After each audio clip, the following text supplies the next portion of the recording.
All right, this is Tyrion, or something about chinos or something. Tony El Chino.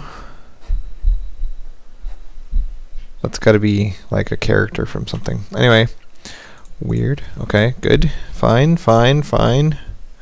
And you are in the Silver League, and this is a TVP, so I'm expecting a 2-Rex poke. Remember, so your goals in TVP, right? You're going to get attacked by one Stalker and one Zealot at 5 minutes, usually.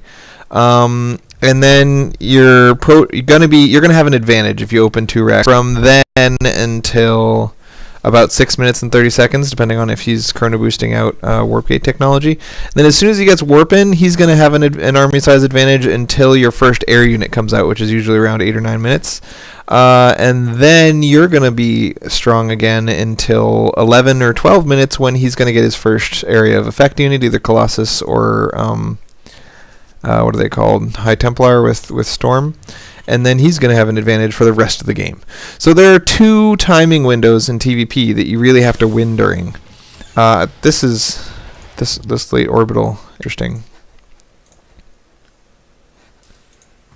Reactor. Okay.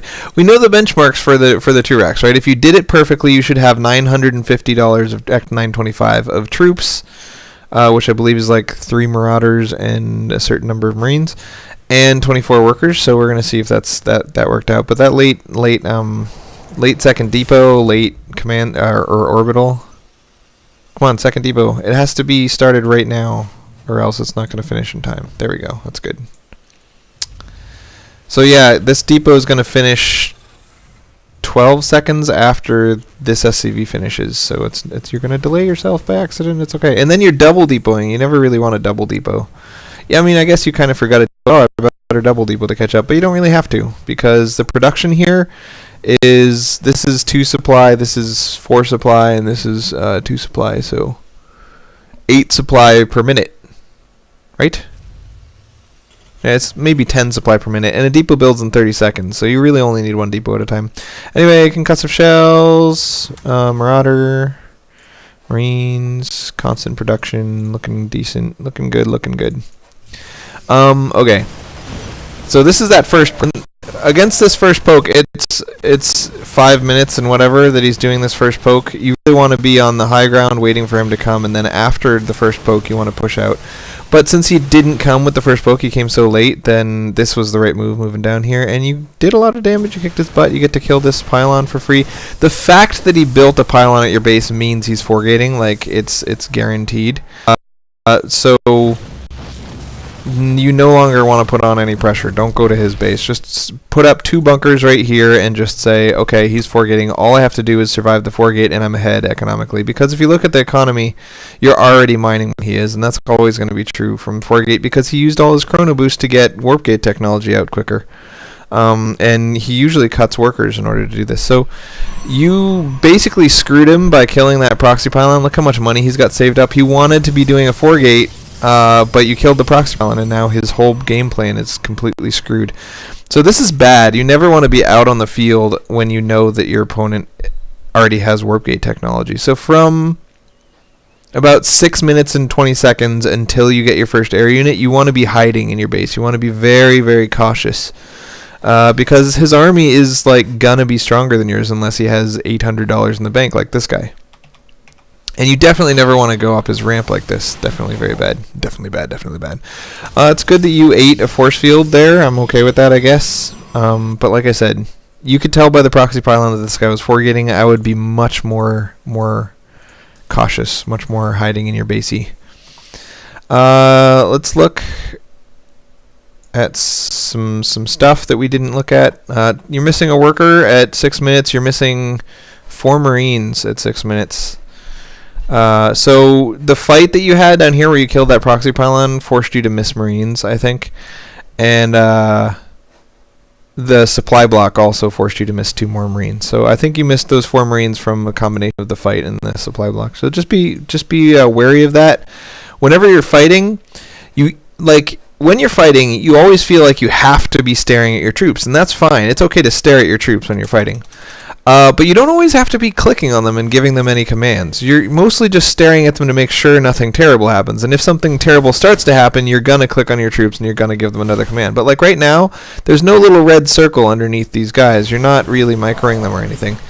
And now you are microing them, but you've already right-clicked them onto this stalker. There's nothing else that you need to do for a while. It's okay to look away and macro. And I mean, not even look away. Just bring up your axe and macro during the fight. So try to macro without looking away when you're fighting, like I think you're doing right now, which is fine. But yeah, like this Rax is idle and shouldn't be, even though you're fighting.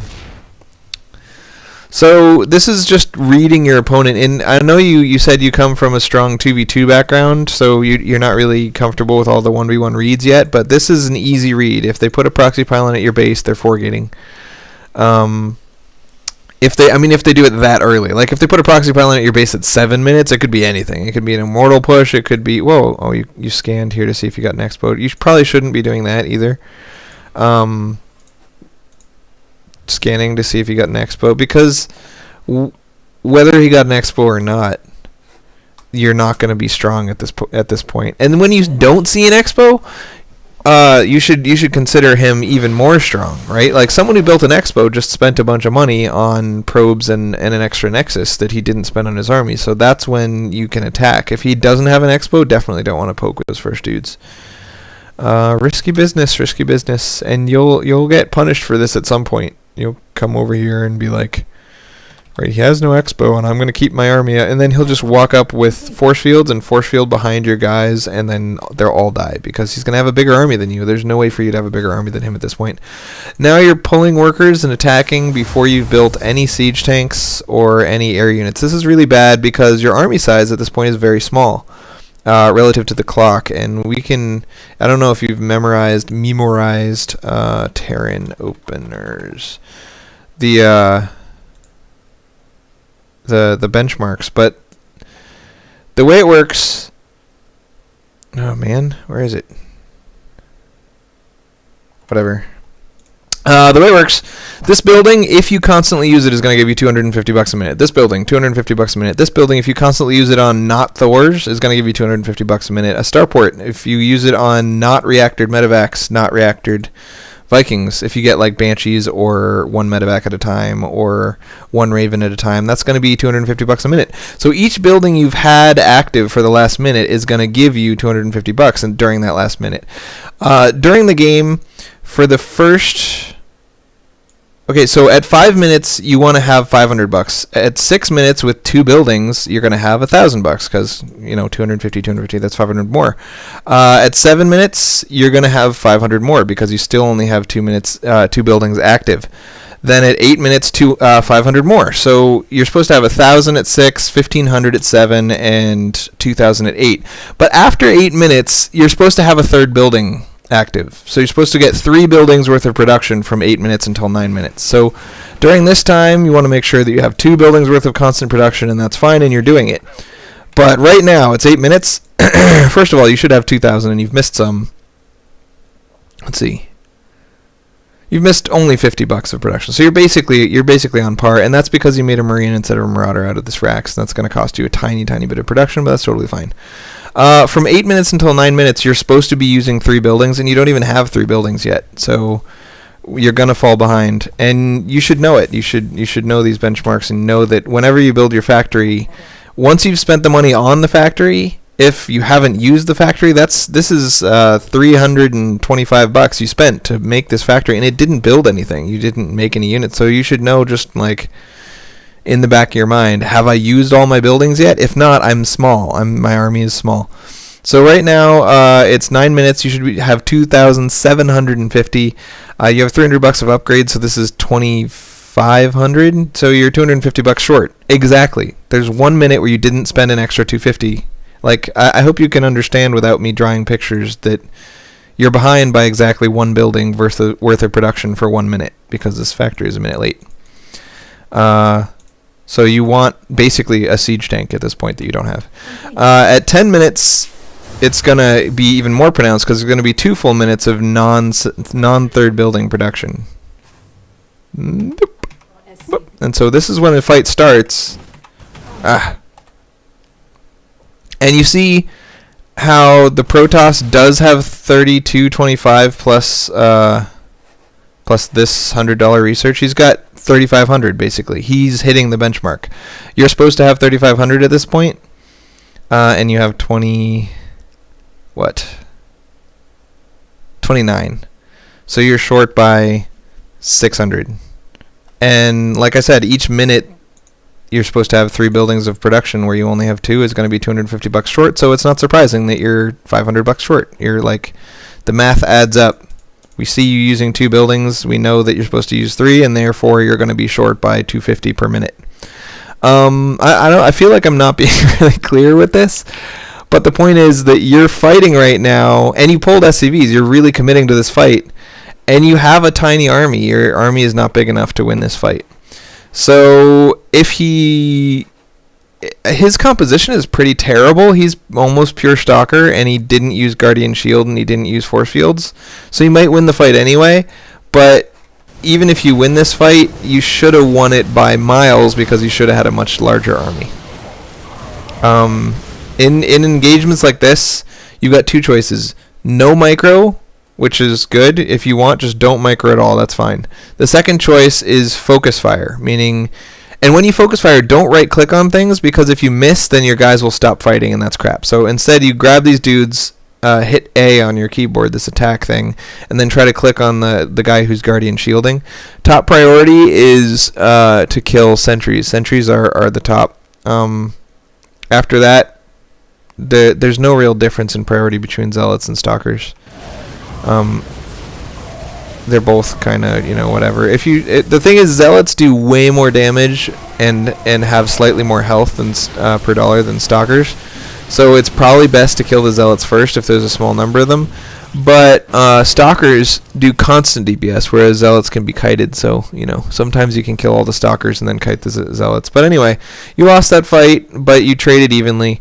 And we're not surprised that you lost the fight because you have a very small army at this point in the game. You never built the starport. You never made the siege tanks. You got the second gas way too late. You've got a ton of minerals piling up in the bank that you can't spend because your infrastructure isn't complete. The 211 is a build. The 210, not really a build. You have too much money and you can't possibly spend it all. Like I said, the maximum you can possibly spend with these 3 buildings is $750 per minute, and you have an income of $1,160 per minute. So obviously you can't spend all your money, and so it's starting to pile up. So yeah, you just didn't really do a valid build. And that's okay. That's the easiest kind of problem to fix. Just do a valid build next time. Done. So I think you kind of realized that you got all this money in the bank, and so you're gonna do the right thing. Throw it on the command center, get an extra racks, get a starport, all sorts of cool stuff. Now you're able to spend all your money again. Good times. This is great. So even though you lost that first fight, you traded pretty evenly because he's mass Stalker versus infantry, and Stalkers are terrible against infantry. You're keeping the watchtowers. That's really good. I like that you're keeping the watchtowers. You got very few workers. You pulled workers with an early small poke, which I think was a pretty big mistake in the first place. So you're kind of behind on workers where you'd like to be at the 15-minute mark almost. But you're doing a good job of producing workers. You've got a saturation problem here, but it's not huge. This is not oversaturated when it's full, but you see you're down to 5 mineral patches. When a mineral patch runs out, the chick, her voice is like, mineral patch expired, like that. I don't know what she actually says, like mineral expired or mineral something. But as soon as you hear that, you have to grab 3 dudes and take them off, and then you hear it again, you grab 3 more dudes, take them off. Especially if this one's undersaturated and this one's oversaturated, it's always better to oversaturate your natural because it's going to mine out slower. I mean, it's going to mine out later on, not slower, but yeah. This is the proper unit composition for TVP. I like it. Yeah, I'm really happy that he's sticking with this unit composition because this is a terrible composition for him to be going for. In order to beat heavy infantry with some Banshees and tanks, he really wants to have either Colossus or Psystorm. And since he's not getting either of those, the longer you wait before the first fight, the more heavily you're going to win this fight. So this engagement, he has spent an extra $1,100 on his army. His army is almost 2,000 larger than yours. You have no upgrades. He has no upgrades. How much stuff did you leave at your base? Not much, and you don't have SCVs. So when a Protoss has a $2,000 army advantage, you kind of expect him to win this fight. But you also have a decent third while he's not. So even if he does win this fight, it's not the end of the world. So one of the biggest dealios in fighting TVP, and you can see this on the unit map tester, is if he starts to, actually in any matchup, it's not just TVP, in any matchup, if you have siege tanks and they're not sieged up and a fight starts, you're going to do so much less damage. It's like a really big deal. And obviously you know that, and that's why you're sieging up your tanks right now. Another really big deal is Guardian Shield. Stalkers by default and Zealots have 1 armor by default, and Marines do 6 damage with no upgrades, and Guardian Shield reduces damage by 2 more. So their effective armor with Guardian Shield is 3. Therefore, your 6 damage Marines are actually doing 3 damage. It cuts your damage literally in half. It's like a really big deal. So Guardian Shield, it's really important to eliminate that. When you do this fight, the micro that I want to see from you, and I haven't watched what micro you actually did, but what I want to see from you is siege up your tanks, grab everything, A move to like just in front of your tanks, stim, and then hold control and click on your tanks, and then right click this sentry, shift right click that sentry, shift right click some stalkers at random, and then you're done. So that's what I want to see happen. After you've told your tanks to kill the sentries and then kill some stalkers. The reason you want to do that is because there are lots of things that potentially add a tiny bit of effectiveness to this fight, right? Positioning of your Marines is a tiny bit important. The positioning of your Banshees is a tiny bit important. What you shoot at with Marauders is a tiny bit important because they do more damage to stalkers than they do to Zealots. And those are all things that matter a tiny, tiny bit, but not enough to be worth your time, because macroing is on the list. The quicker you can get done with the micro of this battle, the quicker you can make sure you start queuing up your next group of units and don't have an idle factory and don't have an idle racks and don't have an idle starport. So the quicker you can do the micro of this, the better. And all those things are so marginally helpful that they're not even worth doing in a big fight like this. The most important thing is tanks. Tanks, if they shoot at Zealots, they splash your own friendly units, and they do so much damage to Marines. So top priority of all the stuff you have to do here is making sure that your tanks don't kill your own Marines by shooting at Zealots. So right-clicking them on things that are not Zealots, very important. The second biggest thing on the list is that tanks, they have 13 range, so they're the only unit you have that can reliably kill the sentries so that Guardian Shield is cut off. Cutting off Guardian Shield, if you look at your unit composition, you got 36 Marines here. They're all doing half damage until that Guardian Shield is cut off. So focus firing the Guardian Shield first is going to almost double the damage of your army. Another big thing is obviously tanks do splash damage, and if you shoot this stalker, you're going to splash this many units, 8 units. You're going to do 8 times as much damage by shooting it at this sentry or this stalker than you are by shooting at the closest thing. And by default, siege tanks shoot at the closest unit. So we're going to see what their first tank... See, the first tank splash goes right there, and that's just not where you want it to go, man. The first tank splash is going to do... Right here is going to shoot this stalker, and it's going to hit just this stalker and this stalker. Immortals are almost immune to tank damage, so it doesn't even really matter that it also hits the Immortal. So you have 4 tanks that all just did 1x damage. And if you'd focus fired them on this sentry, not only would the sentry instantly die, cutting off Guardian Shield, but you also would have done 9x damage instead of 1x damage. So it's a really huge deal to focus fire your tanks. Not quite as important as making sure you hit stim, but it's the second most important thing in the battle. So really focus fire these tanks. Let's watch where the second tank splash goes. Boom. Again, second tank splash hits the Immortal.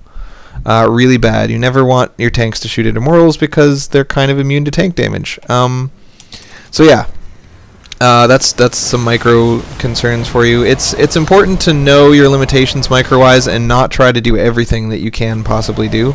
Just pick the most important thing and do it. And in this case, the most important thing is going to be focus firing your siege tank. So good job. You won that fight. Again, you had a much smaller army than him, $2,000 smaller, and you didn't siege up before the fight, but you still won it. And the reason you won that fight is that stalkers are just really bad in TVP. So, I mean, obviously stalkers as a unit aren't bad, but if you make too many of them and they don't have blank and they don't have upgrades, they just die really quickly and don't do very much damage. Their DPS per dollar is like the lowest of any unit in this whole matchup, including sentries. Actually, they do the same DPS per dollar as sentries, I think. So you really won that fight because your opponent is an idiot, didn't get Colossus, didn't get Psystorm, didn't even get very many Zealots, and just wasn't making the right units. But you did a great job on your own as well, obviously. Good work. And you're pretty much obviously going to win from here, I would think. Yeah, so we can kind of fast forward the end. So you made several mistakes that I'd like to see corrected. Choosing what your tanks shoot at, pretty important. The late orbital command in the beginning, being $400 short on your army size and 1 SCV short because of that early supply block, kind of important. Saturation balance, you've constantly had a ton of SCVs on a not really mining base. And the attack that you made. I've said before, there's a timing window in TVP from like 9 minutes to about 11 minutes when Protosses tend to be changing what they have in their base. So we're going to see this guy, he's not really susceptible to the timing window because he never expanded. So what happens is the Protoss gets a 1 base economy, just like you get a 1 base economy. A 1 base economy for Terran is 2 buildings, then 3 buildings, then 4 buildings, right? That's a 1 base economy. But when you have a fully saturated second base, you need to add a 5th building. You need to add sometimes a 6th building. So you start off with 2 buildings, you add a 3rd, then you add a 4th. And Protoss is the same way. They start off with like 2 racks, 2 gate or 3 gate or 2 gate immortals or 2 gate starport, and then add more gateways later on. And then once your second base starts to saturate, and for Protoss this tends to be around 8 or 9 or 10 minutes, then they have to add more gateways. And if you attack them right when they're supposed to be adding more gateways, then they don't add more gateways, and then their money piles up and they lose. Also, Protoss likes to get a good army that's capable of defending against a really strong 8-minute poke, right? Because the strongest possible time you can attack with your 2 racks is going to be at 8 minutes when you have a $2,000 army, and the Protoss has a $2,000 army, and your stim is done, and your combat shields is done, and your concussive shells is done. That's a good time to poke. So Protosses like to gear up to defend against scary 8-minute things, but then at around 8 minutes they tend to throw down their higher tech stuff, because they really, in order to survive a 12-minute attack, they really have to have better units, which we saw here, because he went all the way to past 12 minutes and he didn't have better units, so he obviously auto loses. So yeah, 10-minute is a good timing window to kill Protoss at, and that's why the 10-minute attack is something I've told you to try. But it's important to recognize the benchmark, man. 10-minute benchmark, $3,500 army. You only had 2,900, so it's not worth making the poke. If you can't get the full poke, don't do it. Because doing an understrength SCV pull is like very bad, man, very bad. Pulling SCVs it's super important. It's very crucial. It's one of the most important things to learn how and when to do in TVP, because as has been obvious for several seasons now, and has even been stated by Blizzard at BlizzCon and stated recently in a forum post, Protoss has a huge late game advantage versus Terran. If you go into the late game and you don't have an advantage already from something that happened in the early to mid game, you lose in TVP. So that's why pulling SCVs is important. You gotta know when your window is where you're stronger than them and exploit that window.